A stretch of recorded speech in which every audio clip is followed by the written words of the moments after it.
Hi friends, welcome back to Your Big Creative Life. We are recording from the floor again, another episode. I just recorded an episode about the TikTok ban and I got real riled up about it because it sucks. And I'm not going to rehash everything I said on this episode because we're talking about something different, but it just sucks.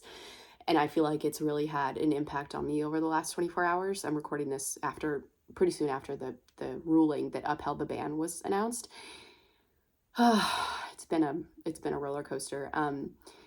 And I've been trying to finish editing my book. And in fact, I set yesterday as my deadline to edit my book that I wrote in 30 days. And that did not happen because of being busy with client work and then just reeling from the news and kind of going into a doomsday mindset about my business and the writing community and just, I don't know, being sad about it. But anyways, I think I'm going to give myself 2 more days. I'm recording this on a Saturday, actually. I'm having to work today to catch up. I have a bit of client editing to do, and then decided to record some podcast episodes also. And I think I'm going to give myself to the end of the day Monday to finish it. I really want to get it done soon and sent off to my agent because I don't want to wait till after the holidays. I just want to be done. But okay, if you have no idea what I'm talking about, I recently wrote a book and I wanted to do an episode talking about the process because I wrote a book in 30 days, which is absolutely batshit crazy. And I want to talk about it because I approached the process of writing this book very differently than I have ever written anything else. Like I approach the process of writing everything a bit differently, but this was very, very different. So I'll just share how I kind of set this up, why I decided to do this, how I did it, how I actually wrote the first draft in 30 days, and what I learned from the process. So, quick disclaimer, I'm only doing this, and I only was able to do this because it's not my first book. If you're new to following me, I don't have a published book yet. I'm pursuing traditional publication. I have a literary agent, and I've written 2 books. Neither of them are published yet. And I wrote a 3rd one that hopefully will be going on submission soon after we finish editing. My agent and I finish editing it. And I only could do this because it was my 3rd book. Part of writing a book in a really short amount of time is believing that you can do it. And if I were writing my first book, I wouldn't have that belief because I wouldn't have known that I could even write a book at all, let alone do it in 30 days. And there was so much I didn't know when I was writing my first book about characters, about pacing, about conflict, about story structure. And that's not a bad thing. It just means that I was a new writer. And I always say that you learn how to write a book by writing a book. And so I just want to put that out there, that if you're a new writer, like you want to write a book but you haven't started, or maybe you're in the process of writing your first book and you feel some type of negative reaction when I say that I wrote a book in 30 days, please just know that this is insane. And it's also something that for me was only possible with my 3rd book. So if it's taking you 3 years to write your book, that's fine. It's still progress. Don't feel any pressure about oh, she did it that way, so that means I should do it that way too. No, everybody's got their own process. But I do just want to share again what I learned in the process because it was really interesting to experience all of this. So a little bit of background before the 30 days started. I came up with this idea for this book a couple of years ago. It's a thriller, and it involves a kind of like a personal development coach type of guru guy who is holding a conference in Miami that takes place over 5 days. It's an annual conference that he has. And the book deals with some events that unfold over those 5 days. And I have 3 point of view characters. So 2 people attending the conference, and then his wife is the 3rd point of view character. So we just get different glimpses into things that are going on. Someone winds up dead. It's very twisty. So that's the kind of the premise for the book. I need to figure out a cute kind of quick social media way of pitching it, but I haven't done that yet. As you can tell, the way I describe it is not quick or cute at all. Anyways, so I came up with this idea a couple of years ago. I don't remember exactly when it was. It might have been when I was stuck working on my last book. That's generally when new ideas come to me. But I'm not sure. And anyways, once I finished my last book, I was thinking about what to work on next, and I started writing this one. And it was probably, I mean, we were still in Nashville when I started writing it, so it probably was like at least 2 years ago. And I remember I brought a chapter of it to my writing group, to my critique group. Um, I might have even done that a couple of times to get feedback on it.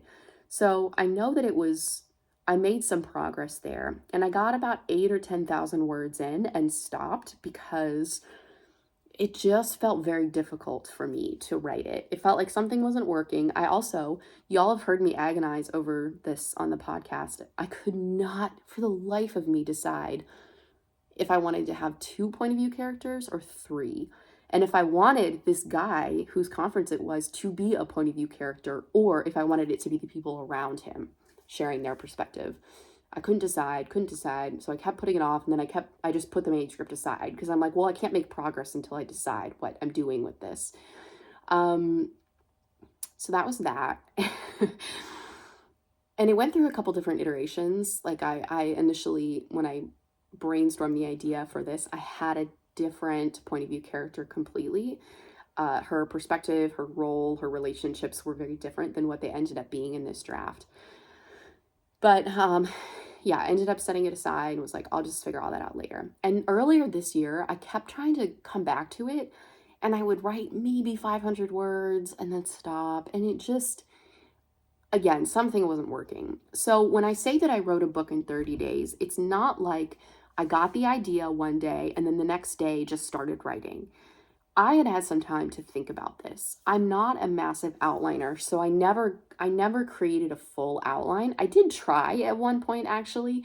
I used the W outline to try and pinpoint some plot points, but the plot points that I brainstormed when I did that didn't end up in the draft. I changed it. Because I had the characters going in directions that I just didn't like. I didn't think would work for the story. Um, So yeah, I've been thinking about this for a while. It had been percolating. I've been mulling over these characters. So that helped me when the 30 days started because I already had spent a lot of brain power thinking about this story. Now, I did not know how it ended. I did not know much about the arcs of these characters and what was going to happen to each of them. I just had some loose ideas. That's my process. I prefer to figure some things out in the beginning and get an idea of who the characters are, and then just start writing to see how things evolve from there. I ended up scrapping that. It might have even, I started writing it a couple times, and I might have even gotten to like 12 or 13,000 words with the initial draft before the 30 days started. But I just decided to scrap it and start over. I was able to kind of copy and paste and repurpose a little bit of what I wrote before, but most of it ended up being new. So it felt like I was starting from scratch. I knew I was not going to do NaNoWriMo this year because of the organization's statement on generative AI specifically. And it just is not an organization I really want to support. And also, I was thinking about doing this in September, and I didn't want to wait. I didn't want to wait to start writing until November. So I was like, you know what? I'm not going to participate in it anyways. I'm not planning on doing it in November, so why don't I just start now? And I made the decision kind of quickly, randomly, that I was going to do it in 30 days. And just figured, what the hell? And the other reason I decided that is my second book, the thriller that I wrote, it was on submission last year. And we got some feedback from editors that there were just too many books about podcasts on the market. My book deals with a podcast. And so we pulled it. And I made some changes to it. And only one editor has seen that new version, but it has not been back out yet. And my agent's been going through some stuff this year for a number of reasons. It hasn't gone back out yet. And I kind of was feeling like, okay, things are just stalled again in my author career. I don't know if this book is going to go back out. I don't know when it's going to go back out. I don't know if we do send it out, it's going to be to a smaller round of publishers. And I can't control any of that. So let me focus on what I can control, which is writing another book. So I decided, like, fuck this. I'm tired of waiting. I'm just going to get this book ready. I already know the story loosely. I know that this is the next book because I've talked to Molly about it, my agent about it. We had a phone call at the end of September, and I told her the pitch for it, kind of what I was working on, what I was thinking. And she's like, yeah, sounds good. She offered to see, she's like, if you want to send me the first 50 pages, you can, or just to give you feedback on the direction. But I told her I wanted to wait and send her a full draft because I wasn't totally sure yet where the story was going. I wanted to give myself an opportunity to discover it a bit more than what I had at the beginning. So anyways, and I said, yeah, give me 2 months. Give me 2 months. It won't take me too long. Yeah. So I was like, all right, I got to hustle then. So decided to do it in 30 days. Pretty quickly, I realized like day 1, 2, 3, I started this in early October. Pretty quickly, I realized that it was going to be very hard for me to find time to do this in my schedule. I've talked before about how getting the first draft out is difficult for me. I have a very kind of love-hate relationship with it as a writer. I love editing. Like once the draft is done, going back to shape it and tweak it and polish it, that's what I love about the writing process. But getting that first draft out is hard for me. So there's that challenge. There was also the challenge of I was sick multiple times. Audrey kept bringing home things from daycare. I just was constantly feeling low energy. And I'm also busy with client work, and that has to come first. My clients have to come first. And so it just was difficult to find mental energy to be able to sit down and write. And I knew that I would have to do at least a little over 2,000 words a day in order to get the first draft done. I decided that I was going to set like 65 to 70,000 as a rough word count goal for my first draft. I tend to write pretty bare bones on a first draft anyway, so I knew I was going to go back in and add more description, more dialogue, etc. So I figured that would put me closer to, 85,000, let's say, which is where a second draft maybe would be a good range for me, writing a thriller. So yeah, that was my goal. So I knew that I'd have to write a little over 2,000 words, and it was just very hard to do. And I'm like, okay, I don't know. I don't know if I can do this. And I had announced it on social media. I said, hey, y'all, like, I'm doing this. And I didn't, that bit of accountability and not wanting to go back. Not that anyone would have really cared. People would have understood. But I don't know. I didn't want to go back and say, oh, just kidding. I'm not going to do that. So what I decided to do is to try dictating. I have worked with some coaching clients who have done this and found it very helpful in their process. And I'd experimented with it a little bit in the past, but not really. And I wasn't sure what app to use, or I don't know. I just kind of put it to the side because I think I just wasn't ready. And then this time I'm like, well, if it can help me get words out quickly, let me try it. So I quickly found that this was going to be the way to help me get the draft out. I've talked a bit about this on I think I talked about it in a Q&A episode last month, but what I would do, I did a lot of dictating in the car. So what I would do is I would get in my car, start it up, open up my Gmail app on my phone, and then compose an email to myself and press the record button, like press the microphone so that I could dictate something and it would type it out in an email. That way I could drive. I plugged my phone into my Bluetooth thing on the car, and I wasn't looking at my phone. I wasn't looking at the screen, and I could just talk. I could just talk it out.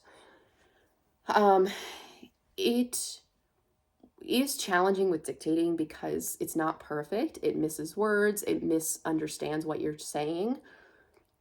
It leaves out punctuation. It's not formatted, so it's just a big, long block of text. But that's okay. And Audrey's daycare, my daughter's daycare, is kind of far away, and it depends on, with traffic, it can sometimes be, I don't know, absolute worst case, it's like an hour, but most days it's like between 30 and 45 minutes. So I had that time in the car going to get her and then bringing her home where I wasn't doing anything. Really, I was listening to an audiobook or a podcast or music. So I decided to use that as my time to write. I also went on walks and I would dictate into my phone. I had plugged my headphones in, I would talk it out and just do it that way. And what I did initially is after like a day of writing, so after I would finish for that day, maybe I'd get 2,000 words, maybe I'd get 3,000 words, whatever it is, I would copy and paste it over to my Word doc so I could see how many words it was. And then what I started doing initially is cleaning that up, because I wanted to make it not actually editing it, like not editing the content, but more just cleaning up the grammar, making sure the word choice was right, making sure that it understood correctly what I was saying. But I realized that that was going to take a lot of time and energy, and I wanted to focus on just getting the draft out. So I scrapped that and I decided, you know what? I'm just going to dictate, let the draft be messy, and then I'll go back at the end to clean everything up. So I just left it. um, I created a writing tracker as well. This is a great tool I've found when I'm doing a big push for writing. I created it on my Google Drive, it was a Google Sheets that have the date, the number of words that I wrote that day, and then the total word count for my manuscript. And this is incredibly motivating to see because it did not take long for it to really increase, for the word count to really increase. Right now, I'm pulling up my writing tracker because I want to just give you some examples of days that I had. Okay, so I started this October 2nd. Some days I had a few days where I wrote 0 words. I just didn't write at all. And then I had some days where I wrote 3,000, 1,000, 6,000, 4,000, 500, 2,000. It's all over the place, right? As I was getting close to the end, I could see the story coming together. There was one day, I think, where I didn't really write anything new. I just took some time to brainstorm because I was about halfway through, maybe a little over halfway through, and I had to figure out what was happening in the second half. I had to figure out how the book was going to end because I didn't fully know that yet. So I took some time to do that, and then it felt like, okay, now that I have the rest of it kind of loosely mapped out, then I can move forward. I'm looking at, okay, so I finished 11. Oh, shoot, it looks like I didn't update it. Dang. Okay, well, October 31st, no, I'm sorry, October 28th, 29th, and 30th, I did not write at all. So I have 3 days towards the end where I was just in my head, I was feeling sick, and I did not write. And I very seriously considered quitting. I was at about 50,000 words at that point and was like, I just don't think I can do it. I still have so much left to write. I don't think I can get this done in 30 days. And I thought to myself, okay, it's still amazing. You know, you could still take another couple of weeks and you could get your draft out in 6 weeks. That's still pretty cool to get a draft written in 6 weeks. My deadline was on a Saturday at the end of the day, and Friday I was dictating, I was writing, and something happened where I set aside some time to brainstorm and think about what was going to happen for the rest of the book. And I just was like, okay, I know where things are going. I know how I know what I want the last kind of big emotional climax scene to be. Let me just do it and see. And I dictated a ton. One day I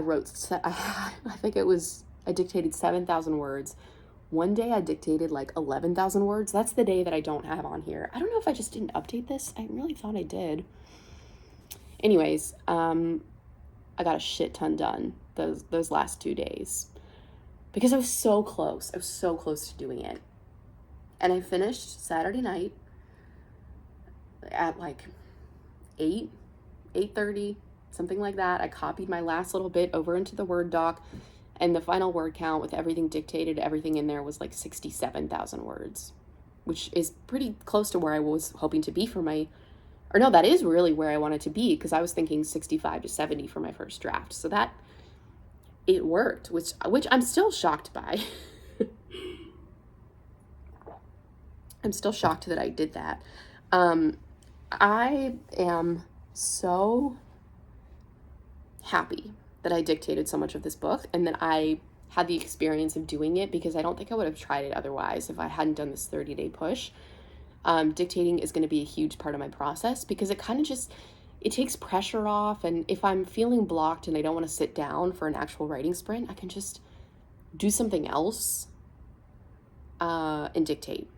Driving, obviously I'm paying attention to the road, but it's a route that I drive every day. I don't really have to pay tons of attention. If I'm going for a walk, yes, of course I'm paying attention in the sense that I'm aware of my surroundings, but I don't have to exert a ton of mental energy on the actual walk. I can just let my brain go. So that's one of the biggest things I learned, is just the power of dictating. I'm sure that there are dictation apps out there, that you could use. I just did Gmail. I found that worked well. And then I had a backup too, because I was sending the email to myself. The other thing I found very helpful is accountability. Posting about this on social media, having the writing tracker, letting people in my life know that this is what I was doing. I was doing something insane. I've never done this. I've never written a book this quickly. That all helped. So if you're listening to this and you're like, okay, great, but I don't post on social media, or I don't want to post about this, that's fine. Just some form of external accountability can be so helpful for us as writers. I knew that this was not going to be forever. That sounds so obvious, but I just have to say it, because when I was in the middle of it, it was like, oh, I'm working on this so much. This is so hard. But it was only for 30 days. And then it was going to be done. And then I could get to editing, which is what I love. So, and something interesting happened. After I got done with the draft, my plan was to set it aside for maybe a week and then start editing. But I needed more time.